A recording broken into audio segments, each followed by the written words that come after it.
The best way to 10x your intelligence is to go on a difficult books reading regimen. That's where you read 10 or less books a year, and each one should be harder than the last. And this is probably the opposite of a lot of what you see and hear on YouTube, where the game is often to read as many books in a year as you can, something which I think will be very inefficient if you're trying to boost your intelligence and mental strength. Let me show you how and why the difficult book regimen works better. So what is intelligence? Let's define it as the ability to solve our own problems. The more intelligent we are, the more of our own problems we can solve. Okay, but how do we improve our intelligence? Tools. One of the main ways we improve our intelligence, our ability to solve problems, is by creating, obtaining, and using tools.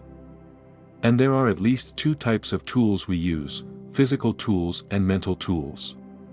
An example of a physical tool is a hammer. If you need to apply force to something, the hammer is handy for that.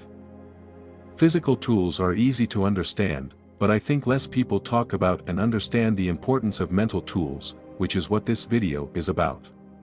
So what is a mental tool? An example of a mental tool is the word forgiveness. Think about the word forgiveness and how much power this word gives you within yourself and within your relationships. When you forgive yourself, you make peace with your past self and your previous mistakes, and you give yourself permission to be a better person tomorrow than you were yesterday. Forgiveness. Forgiveness frees you from the burdens of the past. When you forgive another, you make it possible to repair a relationship for the better and move forward as a team. It's hard to imagine a world without the concept of forgiveness. Forgiveness, like all words, is really a kind of technology or mental tool. It's kind of like a glue that allows us to repair a broken relationship, whether that relationship is with others or ourselves. It has changed our lives immensely for the better and improved our ability to cooperate. Now think about how many books are out there, how many words and mental tools are out there for you to obtain, tools that will completely change how you interact with yourself and with others in the world, just like the concept of forgiveness has tools that can give you immense power and strength to solve more problems. Every time you truly learn a new word, you expand your mental toolkit, and by doing so, you increase your intelligence, and you expand your ability to solve a variety of new problems. Mental tools are just as important and powerful as physical tools for solving and overcoming problems, they just operate differently. Mental tools help us make meaning of the world. And meaning can help us overcome problems or even remove them from our lives. Let me give you an example. Think about the worst suffering you can. Got it? Okay. Now imagine that you're given a reason for this suffering. Imagine the clouds part and a voice gives you a reason, a justification, for why you're suffering. Does this make the suffering more bearable? I think most people would respond by saying yes. In his book Man's Search for Meaning, Viktor Frankl details his experience as a prisoner in the WW2 concentration camps. And in it, he says, in some way, suffering ceases to be suffering at the moment it finds a meaning, such as the meaning of a sacrifice. He found out that meaning could lessen one's suffering. He also paraphrases Nietzsche when he says, "He who has a why to live for can bear with almost any how." So how does Frankl's experience relate to what I'm talking about? Reading difficult books and expanding your mental toolkit will help you discover more whys for your life. It will help you create greater meaning for the life you live. And according to both Frankl and Nietzsche, meaning, and the ability to produce it, is one of our greatest protections against the suffering of life. So I said that you can 10x your intelligence, your ability to solve problems, by expanding your mental toolkit. And I said that one way to expand your mental toolkit is by reading difficult books. But why difficult books? Reading is a lot like weightlifting for the mind. The more difficult books you learn to read, make sense of, and overcome, in some sense, the stronger your mind becomes. Your mind becomes better at making meaning of things and responding to the world in a more effective way. So what makes a book difficult? I think that, in essence, for most people, what makes a book difficult is two things: novelty and abstraction. Novelty is when you come across something new, a new idea, a new word, a new perspective, or a new problem that you haven't seen before. It's a meeting with the unfamiliar, and unfamiliar things often make us feel uncomfortable and they require a lot of work to make meaning out of.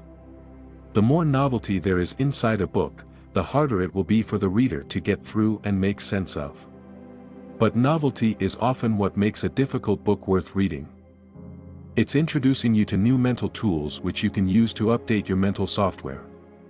But if you shy away from new and difficult ideas, you become like the grandparent who uses old technology because they're too scared to learn the new one, and by doing so, you limit your own potential. The second thing that makes a book hard to read is abstraction. The best way I can explain abstract ideas is by comparing them with their opposite, concrete ideas. Concrete ideas are things you can identify with any of the five senses: taste, smell, sound, touch, and sight. Anything you can experience with these five senses is concrete, but anything you can't is abstract.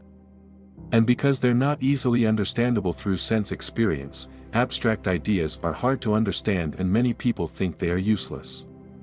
This is a huge mistake. Here's a good way I can describe the value of abstract ideas. So imagine someone with a landline at home for phone calls, a TV for entertainment, and a computer for doing research on the internet. All of these cost a certain amount of money and energy to maintain. But this person can actually replace the function of all of these devices with one, the cell phone. The cell phone is more efficient use of time and energy, and it can perform the function of the landline, the TV, and the computer, plus much more. Abstract ideas are similar. They replace the function of more basic ideas and make you more efficient with how you spend your time and energy. If you avoid difficult books because they're abstract, you're limiting your own access to more powerful mental tools. So if you avoid difficult books, you are avoiding new and more powerful mental tools. So how do you determine which books to read? In the beginning, I recommend reading the classics. The classics are time-tested tools. They will introduce you to mental tools and concepts that have been effective for people all throughout history, which is why they keep being passed down to the next generation. But as you develop your toolkit and your literary tastes, you will develop your own intuition for what you should read next, depending on the problems you're facing and the tools you think you might need. I don't want to convince you to only read classics, because you would miss out on so many new ideas that could be useful and relevant, but at the beginning of your reading journey, you can't really separate the wheat from the chaff on your own. And so reading the classics and becoming acquainted with time-tested tools will help you develop an intuition to discern between good tools and bad ones. One idea I see a lot on YouTube is the idea of speed reading, or reading as many books as you can in a year. And here's what I think about that. If speed is your highest value, you will almost certainly sacrifice difficulty and end up choosing easier books. And I already made a case for why you should read difficult books. Speed and difficulty are opposing values. If you read difficult books as I suggest, your reading speed will be very slow, but your mental strength will grow a lot more. On the other hand, the best way to read a lot of books is to read things you're already familiar with, that are short and easy to understand, but if you only read things you're familiar with, you'll never expand your mental toolkit. As you read more and more books, you'll start to develop a natural intuition for what you should read next, and at some point, you might even become the creator of a new mental tool. Good luck. Thank you for watching.